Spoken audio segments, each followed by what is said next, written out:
American leader Malcolm x ने कहा है कि education is the passport to the future, और शिक्षा की ओर पहला कदम होता है बच्चे के लिए एक अच्छी स्कूल सेलेक्ट करना।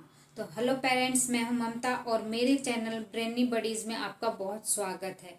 अगर आप ये वीडियो देख रहे हैं तो इसका मतलब आप भी एक जागरूक पेरेंट हैं और आप भी अपने बच्चे के लिए एक अच्छी स्कूल ढूंढ रहे हैं। एक अच्छी स्कूल का सिलेक्शन आपके बच्चे का फ्यूचर संवार भी सकता है, और वहीं अगर ये डिसीजन आपने गलत ले लिया तो ये बच्चे का फ्यूचर बिगाड़ भी सकता है। आप बच्चे के लिए जितने भी डिसीजन लेते हैं उनमें सबसे इम्पोर्टेंट डिसीजन होता है बच्चे के लिए अच्छी स्कूल सेलेक्ट करना। तो आइए आज मैं आपको बताती हूँ कि बच्चे के लिए अच्छी स्कूल सेलेक्ट करते समय किन किन बातों का ध्यान रखना चाहिए। सबसे पहले है डिस्टेंस। पेरेंट्स, आप अपने घर के आसपास की स्कूलों का एक लिस्ट बनाइए, उसमें से कुछ स्कूल को शॉर्ट लिस्टेड कीजिए और कोशिश कीजिए कि आप ऐसी स्कूल सेलेक्ट करें जो जिसकी दूरी आपके घर से कम हो, ताकि अगर बच्चे को कोई इमरजेंसी हो गई, या कई मम्मीज़ हैं जो अकेली रहती हैं, बच्चों के पापा बाहर रहते, तो वो पीटीएम है या टीचर से मिलना है या कुछ इमरजेंसी हो गई तो आप जल्दी से जल्दी बच्चे के पास पहुंच सकते हैं। और अगर स्कूल दूर होगी तो क्या होगा कि डेली बच्चे को कम से कम लगभग 2 घंटे उसका ट्रेवल टाइम हो जाएगा और बच्चा उससे बहुत ज़्यादा थक जाएगा। और उसके लिए जैसे मान लें कि स्कूल 8 बजे शुरू होती है और दूर है तो आपको बच्चे को जल्दी उठाना पड़ेगा, और उससे बच्चे की नींद पूरी नहीं होगी, बच्चा चिड़चिड़ा होगा, और आने जाने में जो टाइम लगेगा वैन या बस में, उससे बच्चे को प्रॉब्लम हो सकती। इसलिए कोशिश करें कि आप अपने घर के पास ही एक अच्छे स्कूल का सिलेक्शन कर लें। तो पेरेंट्स, सेकंड इम्पॉर्टेंट पॉइंट है कि आपको स्कूल सेलेक्ट करने के बाद में ये देखना है कि उसमें कौन सा बोर्ड से एफिलेटेड है, सीबीएसई है, आईसीएसई या स्टेट बोर्ड है। ज़्यादातर हायर इंस्टीट्यूशन में सीबीएसई बोर्ड से ही एग्ज़ाम करवाया जाता है। और अगर आप का जॉब ट्रांसफेरेबल है, आपको बार बार ट्रांसफ़र होता रहता है, तो आपको सीबीएसई बोर्ड ही सेलेक्ट करना चाहिए। इससे बच्चे को आगे कोई प्रॉब्लम नहीं होगी। स्कूल सेलेक्ट करने के बाद में फीस स्ट्रक्चर पर भी आपको ध्यान देना चाहिए। किसी के भी इम्प्रेशन में आके ऐसी स्कूल में बच्चे का एडमिशन ना करवाएं कि इसकी बड़ी बिल्डिंग है या फीस बहुत हाई है, तो ज़रूरी नहीं है कि उसमें एजुकेशन भी अच्छी ही मिले।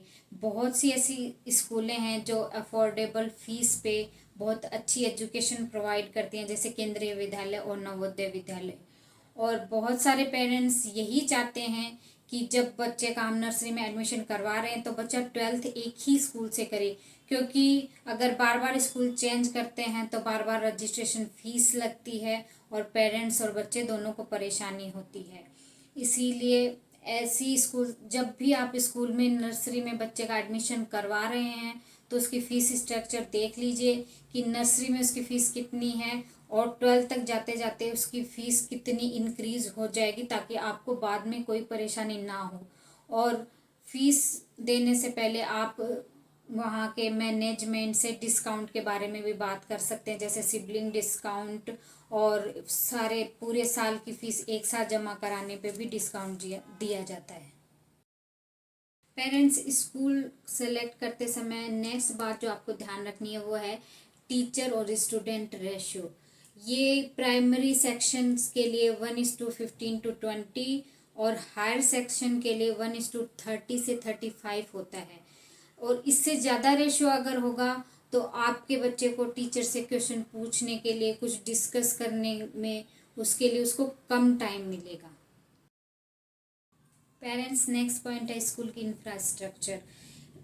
ये भी ध्यान देना ज़रूरी है जब आप स्कूल सेलेक्ट कर रहे हो कि उसकी इंफ्रास्ट्रक्चर निर्धारित मानकों के अनुसार है या नहीं।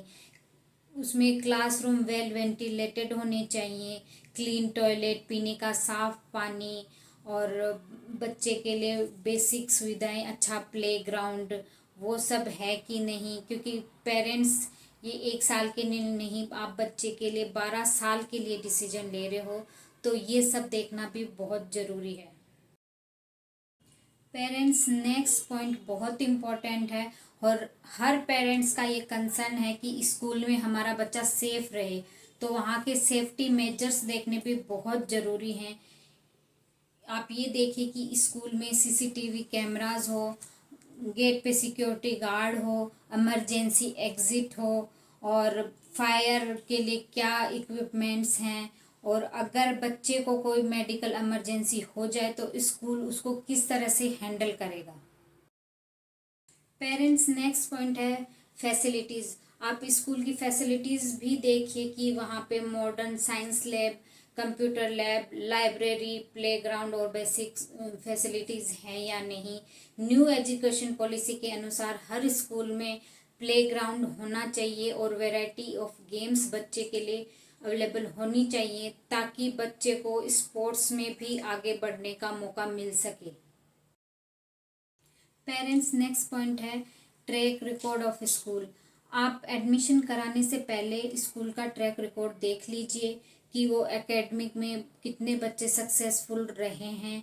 इसके लिए आप मैनेजमेंट से भी जानकारी ले सकते हैं, और जो बच्चे पढ़ रहे हैं उनसे या उनके पेरेंट्स से भी आप इसके बारे में जान सकते हैं। बच्चे के ज़िंदगी में डिसिप्लिन का होना बहुत ज़रूरी है, क्योंकि बच्चा ज़्यादा टाइम स्कूल में स्पेंड करता है। इसलिए आप देख लीजिए कि वहाँ पे डिसिप्लिन का कितना पालन होता है, वहाँ का स्टाफ डिसिप्लिन है या नहीं, टीचर टाइम से पीरियड्स लेते हैं या नहीं, स्कूल टाइम से स्टार्ट होता है और टाइम पे ही फिनिश होता है। इस बारे में आप ज़रूर जानकारी प्राप्त कर लीजिए। अगर बच्चा शुरू से ही डिसिप्लिन होगा तो आगे जाके उसके सक्सेसफुल होने के चांसेस बहुत ज़्यादा बढ़ जाते हैं।